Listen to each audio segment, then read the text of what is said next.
Kaixo, lehen Word dokumentuak Driven edita ezinak ziren, eta editatzeko ireki ondoren doc formatura bihurtu behar genuen. Orain ez. Orain Drivek aukera berri bat dauka. Eta Word editagarriak dira. Word, Excel edo PowerPoint. Nola egiten da?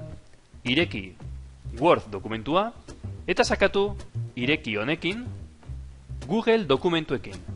Naiz eta ireki Google dokumentuarekin, honek esaten digu Word formatuan dagoela.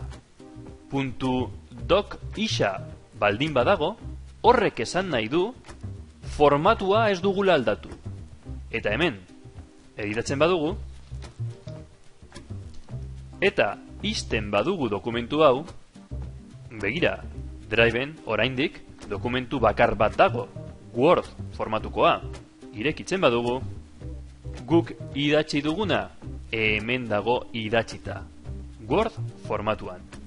Gordetzeko Driveko formatuarekin, hau da doc formatuarekin, egin behar dugu fitxategia, gorde Google dokumentuak formatuan. Horrela bai, kopia bat egiten ari gara, eta kopia hau editatzen badugu,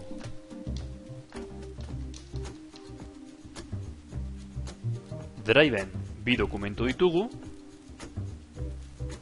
Driveko formatukoa bai editatuta dago, aldatuta dago, baina Word formatukoa ez dago aldatuta. Beraz, labur bilduz, Word formatua mantentzeko, ireki Google dokumentuekin, idatzi nahi duzuna,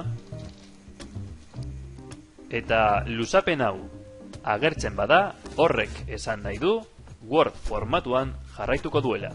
Esan dugun bezala, gauza bera gertatzen da Excel eta PowerPointekin. Eskerrik asko, agur!